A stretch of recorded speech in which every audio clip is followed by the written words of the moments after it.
Welcome back to the vlog, and I've got to start today's vlog talking about the United Strand. Now, I don't know much about this guy, I've got to say. Obviously, I know the whole thing about he's waiting for Man United to win 5 games on the trot, then he can cut his hair. And tonight, I've just watched Man United draw 1-1 with West Ham. So he's got to carry it on. I mean, I was talking to Charlie earlier about this, thinking like, maybe I should do one where I grow my beard until QPR win 5 games on the trot. I've just done a quick search on the last time QPR won 5 games on the trot. It doesn't even come up. The last time we won 5 home games on the trot, from what I can see, was 2017. So that's just home games on the trot. So that's 9 years ago. I mean, I bet it's a long time since we won 5 games on the trot. I'd be tucking my beard into my socks. So I don't think I'm going to do that, but maybe I should. I mean, fair play to him. I mean, his hair is crazy, but yeah. So he said so it didn't break. I mean, they had a good chance of breaking that tonight, but fair play to West Ham. In fact, ever since West Ham played QPR, they seem to have and beat us in the cup. They seem to have gone from strength to strength. But there you go, United Strand. It continues. His hair is going to be crazy because, I mean, it's very unlikely they're going to win 5 games in the trot now till the end of the season. So that's him done now till next August, and they all have to start again. Which is it? I assume it's league games. Is it 5 league games on the trot? Because I know, like I say, QPR won 5 home games, but some of them were cup games as well. So I assume that wouldn't have counted. But anyway, yeah, crazy. But fair play to him. He's doing really, really well for himself, isn't he? And it's people are really engaging with it. So apart from Mike Goldbridge, he doesn't really like it. I saw a video of him earlier. But very interesting. Something else I want to talk about today as well is, well, I'm not going to talk about it, but I've watched a lot about it. I'm not going to have any opinions on it because I don't want to get into any trouble. But the Eni Aluko interview with Simon Jordan today on TalkSport was fascinating. I really like Simon Jordan. I know he's a bit chalk and cheese. Some people don't like him, but I find his I find him quite fascinating. I think he's he's obviously he comes across as fairly intelligent. I don't know whether he actually is or not. I don't know anything about his education, but he's obviously, he's been around football for a long time. He's been a chairman of a football club. He understands football finances, etc. And he watches stuff. I think by his, he's a sports watcher. So, and he's a people watcher. So he knows a lot of the intricacies of what's going on, and he knows a lot of people. Now, the Eni Aluko thing is really interesting. Again, I'm not going to start pretending that I know enough about it to really have a solid opinion, but it's well worth watching today's interview with Simon Jordan, because I've seen bits of her on this podcast she did. Is it with Someone Gold, I think, where she's kind of digging out ITV, saying that her and, is it Farrell Williams, sat in the stands, 100 odd caps each, not in the final, when Ned Manua's doing it and Ian Wright's doing it. And I kind of get that. Well, I kind of get what she's saying, but what Simon Jordan's saying to her is, well, you're not a very good pundit. It's nothing to do with your caps. It's just you're not very good. And I think there's a lot in that, isn't there? You can't, just because you've got caps, and this goes for male footballers as well. There's loads of male football players who have got a lot of caps who aren't pundits, but then again, I suppose maybe they don't need to be pundits because they've earned so much money out of football. So there's sides to it, isn't there? The men's game and the women's game. So that's why I'm not really going to get involved in it too much. But it is fascinating to watch it. So I advise anyone who's kind of interested in that kind of stuff to go and watch the Eni Aluko podcast she did, and definitely the interview she did on TalkSport today with Jim White and Simon Jordan.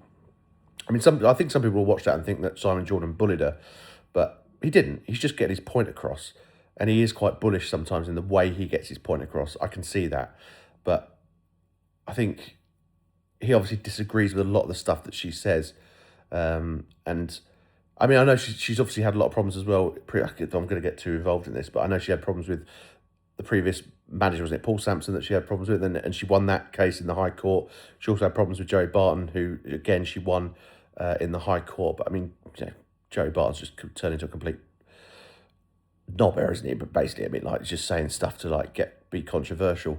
And I don't know enough about the Paul Sampson situation to really comment on that. But she's in a court of law. She's won her case in that, so she was obviously in the right. But this kind of thing she's got going on about female, it should be like an all-female led pundit team with like possibly Ian Wright just being there in the background. Ian Wright's championing women's football. He's not like a Johnny come lately who's just suddenly started talking about it. He's been there from not from the start, obviously, but for a long time. And I think his passion shines through. And I think good pundits will show that they're there for a reason. Good pundits stay. Bad pundits get shelved. And Ian Wright's been doing this for a very, very long time. Nenda Manua's kind of a new kid on the block. I know he's been doing stuff in America, but I mean, he knows the game. Clearly, he knows the game. He loves talking about the game. Kaz Carney, I think, is a really good pundit. I think she's great. And then you've got the people that lead the shows. Laura Woods, Gabby Logan, fantastic. So it's not really about male and female. It's just about having the right people in the right jobs that people want to watch and are good at their jobs. And I'm not saying Eni Aluko is not good at her job because I don't know enough about it. I've seen all the stuff on TikTok with all of her crazy stuff that she's said and got wrong. But I'm sure with all the stuff she's got wrong, there's also a lot of stuff that she's got right. But I don't want to say she's entitled, but that's kind of what you hear, isn't it? That she just feels like she should have a job because of what she's done. But just because you've been there and done it doesn't mean to say you've got the right to talk about it, and people will respect your opinion. Because if you talk bollocks, you talk bollocks. It doesn't matter how many caps you got. Anyway, and that is not a slight on women's football or women's sport at all. I'm a big fan of women's sport. We watch a lot of it. I take Mrs. May and Dulcie to it as much as I can, like whenever we get the opportunity to go. So that isn't. I enjoy watching women's sport, and it's getting better. And I'm glad the funding is getting more and more, and they're getting more and more, and they're getting better and better. I mean, particularly the rugby team. I think the rugby team's amazing, and I would never say anything bad ever about the rugby team. I think they're absolutely brilliant. But there you go. Yeah, there goes a little women's sport Eni Aluko angle on today's vlog. Who would have thought that would come? Next up, let's talk about the Russell Arms. So today has been a shocking day financially. Yesterday was good, randomly good. We started the darts club yesterday, and we had a good turnout. So we had about 10, 12 people playing darts in the back room. Today we've had barely anyone. In fact, we didn't have any. Well, we had one booking today. No bookings for lunch. I think we had a walk-in of 4, and we had one table booked in for dinner, and I think we then had a walk-in of 2 as well. We've taken barely nothing. We've lost money because we won't have covered our costs.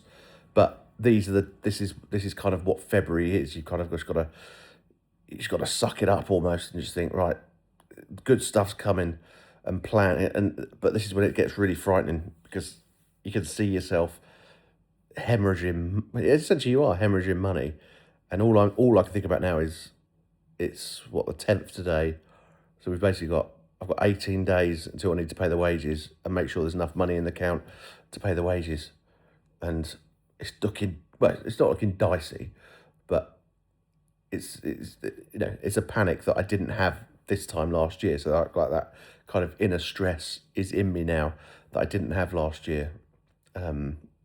But actually, in a really weird way, it's good because it focuses me a bit more in I'm not resting on my laurels. I'm making sure that we're kind of planning March and April because I want to make sure that we're doing stuff to bring money in so we can be ahead of the game. So I think actually, like I say, this time last year when we weren't doing great, it was okay because I had money in the bank. This year, I haven't got that cushion of the money in the bank. So it's more of a kind of a bit of a concern, but it's also sharpening your vision and sharpening your thoughts on, right, let's not just wait, let's make things happen. So I think it's got a good silver lining to it, and I'm excited about certainly the next couple of months at the pub to see what happens and see what we can bring in, and then obviously then it's the summer, sun comes out, woo, and and if I was really worried about it, actually no, I'm not going to say that. I'm not going to say that because it's a different type of pub, but there is talks of a second pub at the moment. I know I've spoken about it a bit on my socials. I'm not going to say too much about it again now, but I'll talk about it probably a bit more next week because I'll know a bit more then. But yeah, it's a tough time. It's a tough time to be a landlord, tough time to be a pub owner, tough time to be in hospitality, but everyone will be feeling it. So we're all in it together. Next episode, actually today, I've just released the fourth episode of the Pub Diary podcast. So go and check that out because I talk a lot about what we're planning throughout this year. So if you're interested in what's going on at the pub and how I'm feeling positive about the year ahead, please go check that out because I appreciate the support. It's on Spotify and it's on YouTube. If you search the Pub Diary podcast, you'll find it there. But that's kind of me done today. I'll catch up with you all tomorrow. Thanks very much for watching. Thanks for subscribing. Thanks for liking. Thanks for commenting. Thanks for your support in general. And I'll see you tomorrow.